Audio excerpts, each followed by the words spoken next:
of the Bad Faith podcast, one of my personal favorite, homes of great leftist conversation and debate. I thought it was really interesting when I saw Sam Seder, pop up on the channel, because he's someone that I used to watch a little bit back in the day, but frankly, he just had so many takes that pissed me off that I kind of got tired of watching him. And after the great Michael Brooks passed away, who was kind of the reason I used to watch the Majority Report, to be honest. I would watch it to hear Michael Brooks' opinion, and also to watch him go back and forth with Sam, because they did have a good dynamic. I used to watch it for that, but again, like I said, after the great Michael Brooks passed, I kind of tuned out of the Majority Report, because, again, not really a fan of Sam Seder, and I don't really share his vision for the left necessarily. Not trying to, hate on the guy necessarily, but again, just not really my cup of tea necessarily. So when I saw him pop up on the Bad Faith podcast with Briahna, Joy Gray, and Virgil Texas, I was like, whoa, that's interesting. Definitely a bit of a contrast of approach for sure, and especially in the wake of this whole force the vote thing, I thought it would be interesting to see what their varying takes would be, how they interact. Would it get heated? Would it get, interesting? Yeah, and I liked the fact that he was willing to just go on their show, and they were like, yo, we're going to bury the hatchet and have this conversation like adults, and actually, have a conversation, right? Because one of the things that Sam's jabs at Jimmy Dore are, a little more than gentle. It's downright, Gavin and I have speculated that they just do that to fucking grow the channels, because it's good to have a feud going. I mean, as people that have a YouTube channel, we can attest that drama sells pretty well, Yeah, but anyway, they definitely go back and forth all the time, so that definitely fueled part of this dynamic for Force the Vote. But I liked the fact that they were able to kind of set all of the petty shit aside for the most part and actually have a conversation. But yeah, did we have a clip pulled that we wanted to react to? Yeah, and also I just did want to agree in some sense on this comment. I agree it's annoying, especially because his whole problem with Force the Vote was, well, Jimmy Dore is this antagonistic person that likes to divide the left. Sam Seder's whole industry for the last couple of years now has been calling Jimmy Dore a fraud, calling Jimmy Dore a sellout, and essentially going after all his fans, too, in the process. So, you've kind of been dividing the left for a while now, if you want to call that, and I just think it was, anyway, it's petty and annoying. But we'll get to the clip, and I can expound on my thoughts further. Let's watch this first clip first. We can maybe get into another one later. But this is the one where they go back and forth over Jimmy Dore himself and whether or not it's a legitimate reason for Sam to not sign off on this, Force the Vote movement solely because of Dore. So, feel free to interject whenever you want, Zach. I'm sure a lot of people watching have already seen this themselves, so it's whatever. I just want to talk about the effect of Jimmy Dore's argumentative style on this discourse. It's not an argumentative style. Okay. I don't mind his style. I think that when you put out and make the argument over and over again that she's a sellout and they're a fraud, okay. I think that does damage. We can and we should talk about that, but that's different than making an argument for why Force the Vote is good or bad. If you ask me why I didn't support it, that's why. Because I didn't want to associate myself with pause right here. Game, set, match. You just said you're not engaging on the idea. What the fuck? You just gave your idea away. You want to know? You want to know what you just did, Sam Seder? You just gave your fucking point away. You just gave away your hand.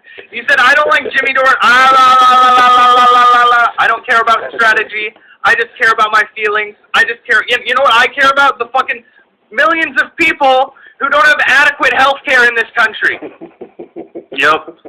You can tell it's so obvious that Sam Seder just cannot admit that Jimmy Dore could possibly be right about something, and because of, like I said, the fact that he's made a literal industry off of tarring and feathering Jimmy Dore and his opinions, now he has to, do the same to this idea, this movement. It's so dumb. It pisses me off. Do you know how many people I disagree with on so many fucking things that I don't mind being like, yeah, we literally just had Spike Cohen on our fucking show. Do you know how many fucking things we disagree with? You can comment and be like, oh, yeah, I can't believe you guys, of course we disagreed with him about that. Of course we did. But you can have a conversation with somebody about, something else that you do agree with and just, argue it on the basis of what you're actually talking about, and not well, actually 16 months ago on a rainy Thursday, this dude, stuck his finger in, what the fuck do you care? His idea was, I don't know, it's so petulant, it's so childish, and it's why the left can't get anything done. It's horse shit. Yeah. Anyway, we can keep listening, though, because, hate listen. Honest. That's honest. You're not saying that you actually think the force the vote was an ineffective strategy or a bad idea. You didn't like that it was associated with the middling door. I thought, like I've said this 3 times on this, and I thought it was a middling idea. When I found out that they were leveraging other stuff that I thought had more material benefit, and not Okay, pause this. More material benefit. Pause this. As the lead for you to get you and I have a disagreement. I believe that exempting PAYGO, they did it. excuse me, at a time where we desperately need funding, we need expansion on all sorts of things, ranging from expanded unemployment insurance. We need checks. Automatically, too, just carrying water for the Democratic Party, adopting their language, adopting their excuses, basically just doing what the media does, the mainstream media, and being a stenographer to the Democratic Party powerful elite. You know what I'm saying? Yeah, it reminds me of, and everybody should check this out, but it's true, because it kind of goes back to a point that Noam Chomsky was making on Chris Hedges. I think it's from the On Contact episode from last night, if you actually watched it on RT, but it's also on their YouTube channel now. And he was talking about how, Chris Hedges was essentially asking him, what role, the MSNBC Fox News model, and also, the Facebook, Twitter news model have basically been doing as a way of bifurcating the news, essentially dividing the news into a left news and a right news. And Noam Chomsky pointed out that that's been going on for decades, all through talk radio, which is essentially what Sam Seder does, right? So he is just regressing into basically peddling the narrative in NPR style. If Obama's in office, then Obama style politics are what's correct. Before that, it was whatever George Bush isn't doing. Obviously, over the past couple of years, it's been this resistance Democrat. And again, we have the executive now. We have Senate and Congress. There's no reason why we can't have these nice things. There's no reason why these ideas are out of the realm of possibility when the rest of the developed world has them, and we're in a pandemic, an unprecedented moment, which literally there's a clause in Obamacare allowing Medicare for all to basically be granted to the entire populations of an affected community. We've been over this. It's possible for the executive to do this. There's no reason why we can't be pressuring our government to make nice things happen, or not even nice things, basic human right things. So pretty standard stuff, and it's pretty disappointing to see Sam, again, just carrying the water for it. In this still frame, it looks like he's about to go ham on a really big Long John donut, it's got a filling in it with Bavarian cream, and he's ready. He's like, oh shit, I can't wait to eat this donut. But anyway. All that, I think that was a valuable get. It was valuable, but it wasn't a get. Huh? It was valuable, but it wasn't a get. You have no knowledge if their failure to force the vote resulted in getting those things, if those things were already planned concessions or not. Moreover, I'm in on the donut at the LV Revolution. I'm in the joke that I was making. He was about to devour the donut. We saved him on a still frame where he looks like. Anyway, yeah. Maybe it was a bad joke. I'm sorry. Watch him pop up like a peacock here, though. It's funny. Getting those things, if those things were already. You see that? Yeah. If their failure to force the vote resulted in getting those things, if those things were already planned concessions. He's very expressive, like a pet animal, like a dog or like a bird. You know what I mean? He looks like an ostrich, dude. Entirely. So we're talking about the material. I don't know. Sorry, not to immediately jump to ad hominem attacks. We already picked apart the argument, so there's not much left to do. Okay, but neither one of us knows how much you could have leveraged at this point. Well, here's you want to argue that you think that their negotiations, that their ask wasn't big enough. Fine, I don't have to. That is what I'm arguing. But as to why I wanted to distance myself as fast as I could, because I'm not going to be part of a project that disempowers for what I think is a highly speculative tactic that I think is dubious, frankly. Dubious. But again, I was perfectly willing to just let 1,000 flowers bloom. Like you said, there was no strategy on my part to go I'm going to support this so that Bree signs on to it, for instance, and then I'm going to pull the rug out. No, it was and to say that Jimmy's not associated with Force the Vote, I didn't say that he was not associated with Force To the say Vote. that he wasn't the biggest advocate or the I didn't say he was. most closest associate. Yeah, what is he talking about? That is why when he started to use it as a leverage to disempower the progressives in Congress. Oh yeah, they're so disempowered. It's not like they're literal Congress people. They've been disempowering themselves. Jimmy Dore could literally. Jimmy Dore could go on Tucker Carlson every day or do whatever the fuck these fucking liberals are going to chastise him for, and it wouldn't disempower the squad at all. They're still elected officials. They have health care. They're making a good ass salary, and they're going to get reelected again, just like they just were in sweeping fashion. All the squad members were reelected easily, no problem. These people are fine. They're literal professional elites. Like, they're doing okay. They're not going to be disempowered by some fucking comedian on YouTube who's trying to get people Medicare for all with his, platform. It's not like her approval rating took a fat hit after Force the Vote.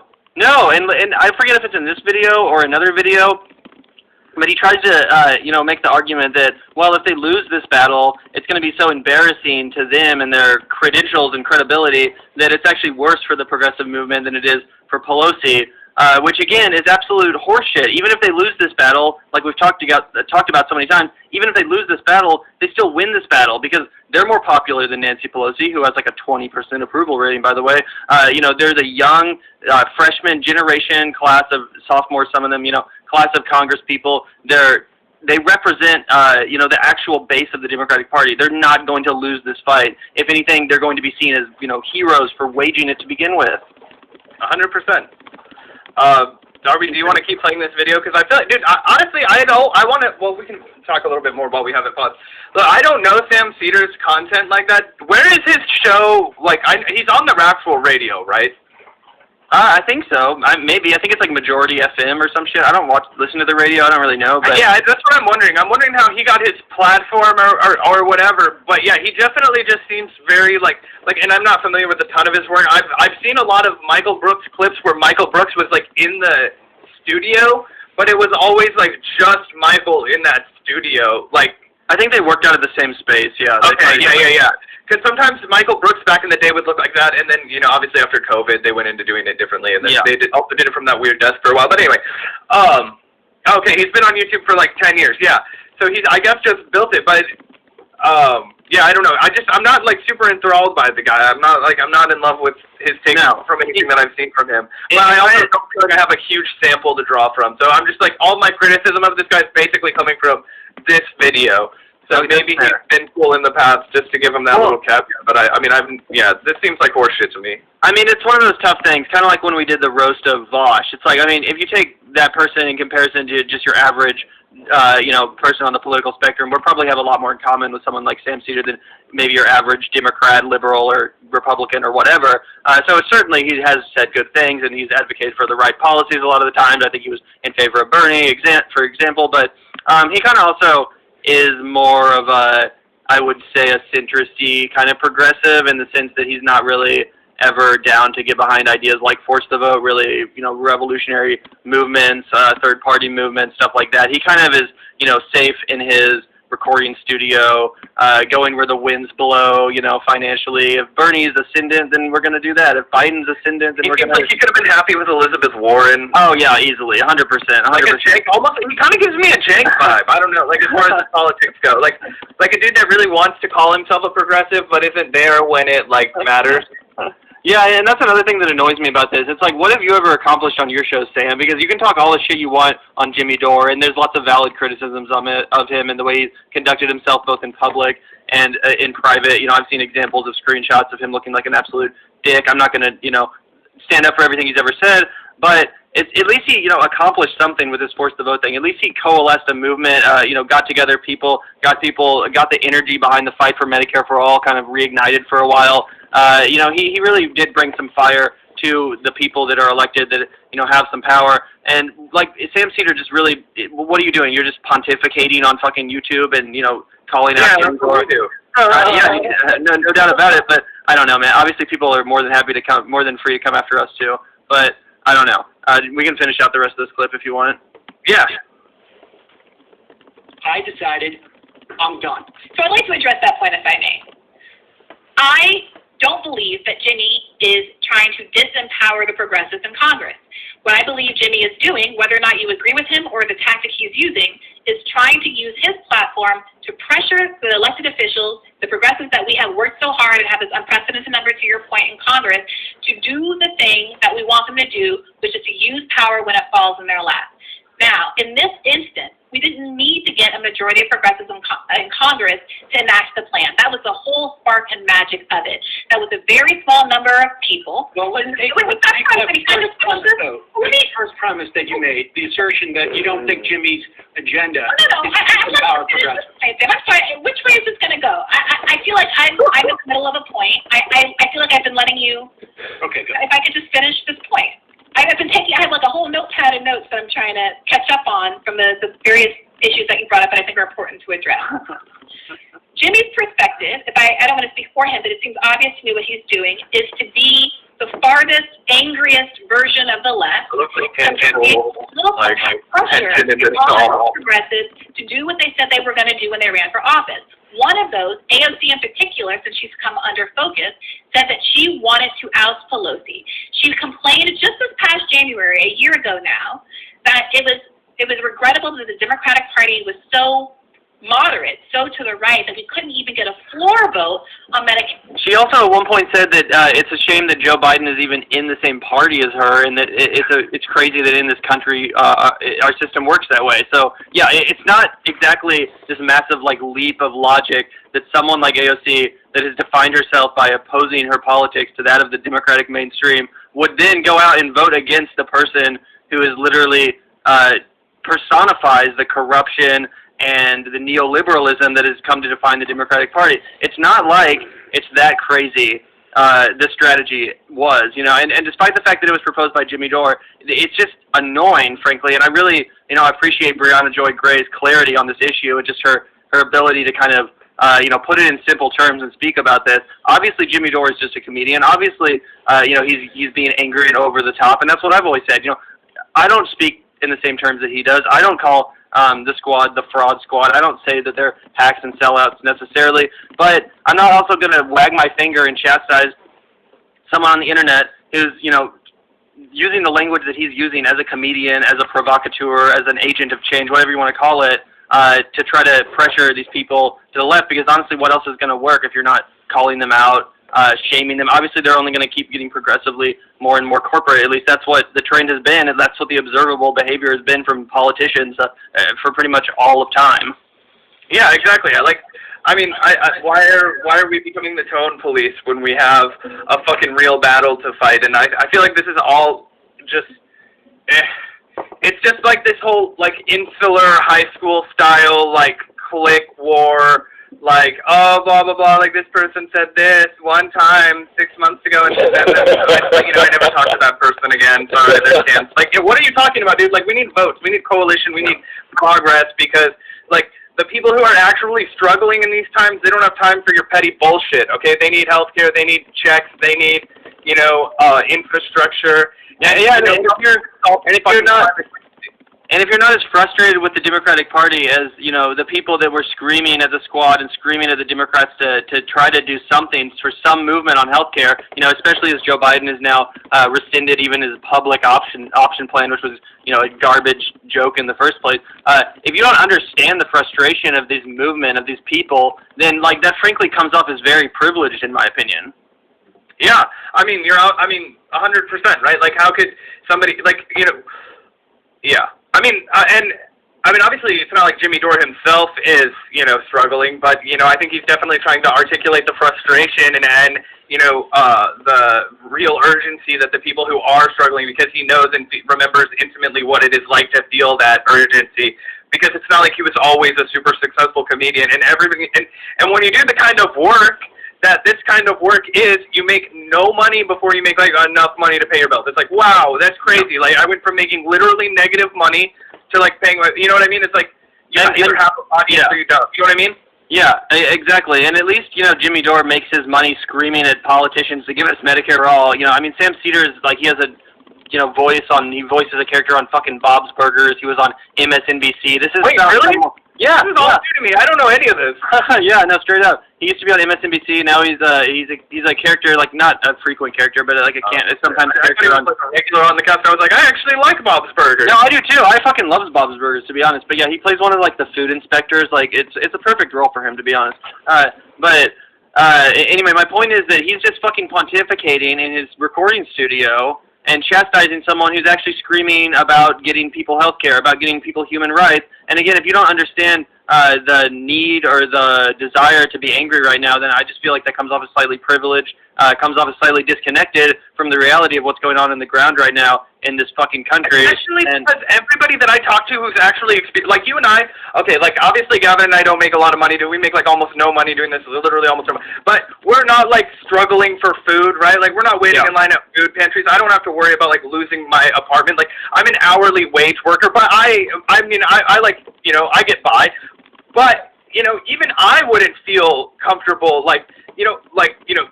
asserting what it's like to be, like, a person who's, like, in this, like, weird thing, even though I can't go to the fucking dentist because I don't have dental insurance. You know what I mean? I'm like, I have most of my needs met. And when I listen to people who are really in a fucking bind, but when I listen to people who, are actually fucking, no health insurance, no job, like, relying on those limits, those people want fucking urgency. Those people are scared. Those people need it now. Like, there's no, like, kicking the can 2 years down the road, 20 years down the road to try and get Medicare for all. These people need urgency. Especially when we literally have the president, the Senate, the Congress, it's in the power of Joe Biden and his administration right now to give everyone health care, let alone canceling student debt and taking cannabis off Schedule 1 and so many other things that we've talked about on this show. It's within his power, and that's why it's crazy that there's not more frustration from people like Seder, and why it's frankly disconnected and privileged to not be more angry and more frustrated at the fact that our government is so fucking corrupt and so beholden to the health insurance industry that it won't enact the simple, it won't give us what the rest of the developed world has. It's fucking crazy, especially in the pandemic when millions of people have lost their health insurance. It's fucking wild. And again, the Force the Vote was the closest we've come to a movement, a viable movement for achieving even a vote on healthcare. So like documentation, yeah. So like, you can have all the beef you want with Jimmy Dore, and again, I'm not gonna stay here all night and defend everything he said or done. I've had my own criticisms in the past for sure, but that's irregardless of the fucking point. Like, it's just such a goddamn.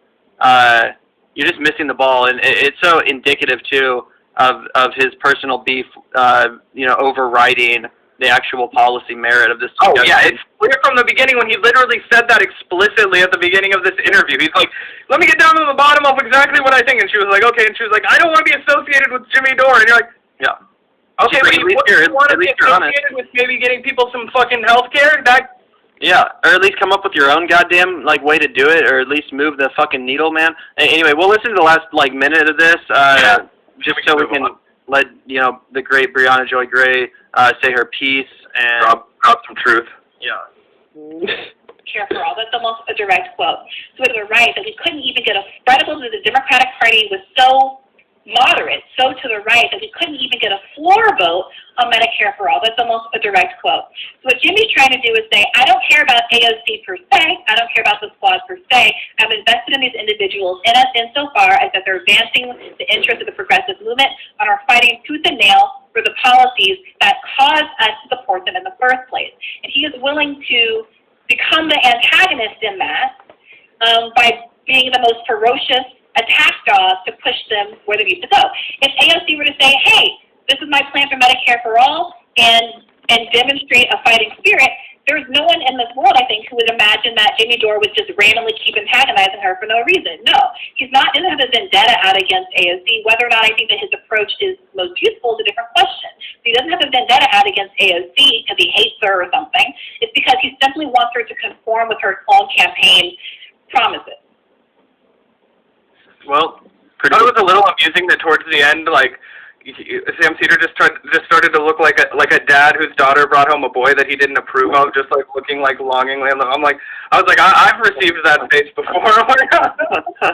Yeah, and if you guys watch the rest of the interview, which I can pull up some more clips if we want to watch it. I know we have a lot of people in the watching right now. If we want to watch some more of this, I can. But I personally think that Briahna Joy Gray was the clear victor of this debate. The clear winner of this exchange. I mean, besides the fact that I agree with Force the Vote and that we advocated for it here, I just think that she kind of did make him look a little bit bad here in the way that she dismantled his talking points and kind of got to the root of the merit of the policy. Again, putting aside this beef, putting aside getting we're looking to shiny object politics.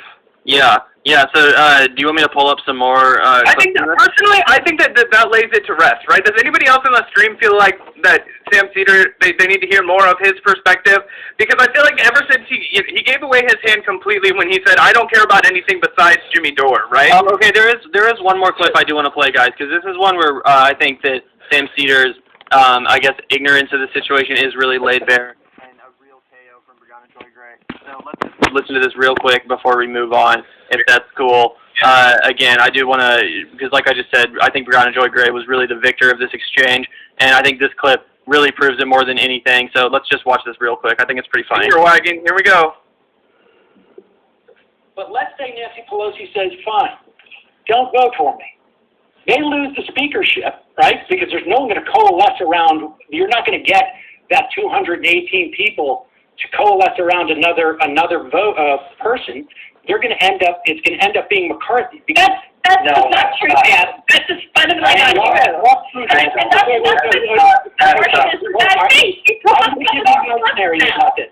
the rails now. Nobody knows what's going on. We're not going to vote for Nancy Pelosi. We're going to vote for Hakeem Jeffries. Oh my gosh. Okay?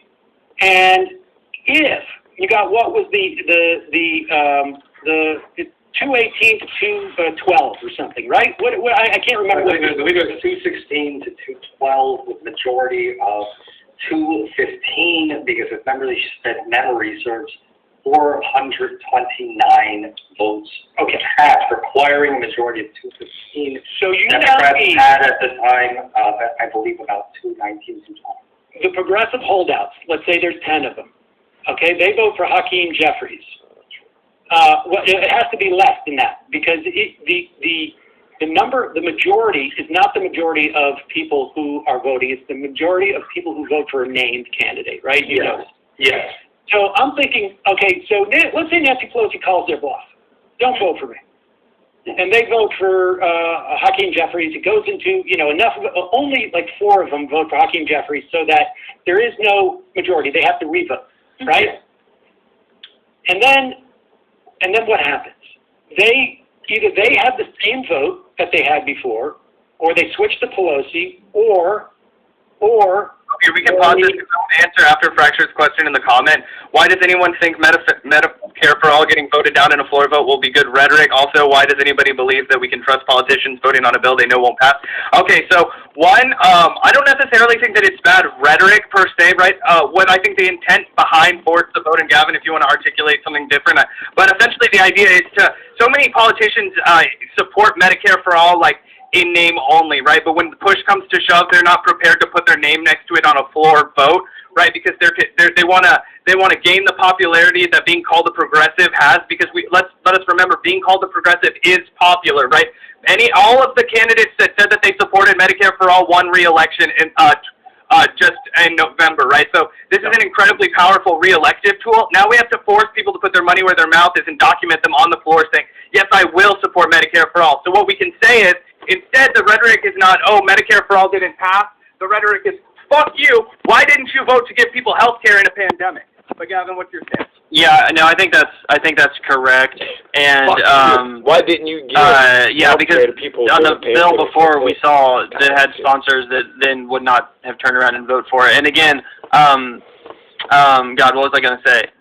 It could pass now because we have the House, the Senate, and the presidency, the executive. It could pass. There's no reason it wouldn't necessarily pass.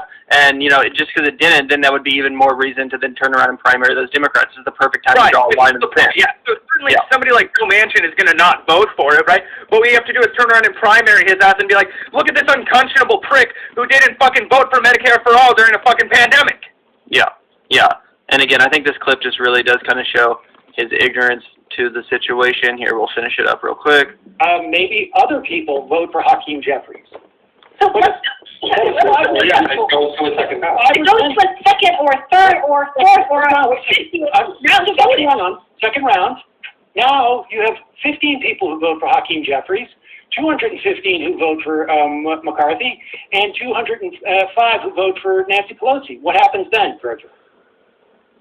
Wait, why would the memory serves McCarthy So got we- 200 votes? So you're not saying that number goes No, up? I'm suggesting Every Republican. in round two, And what do nobody can marshal a majority, so it goes round 3. No. You don't need, you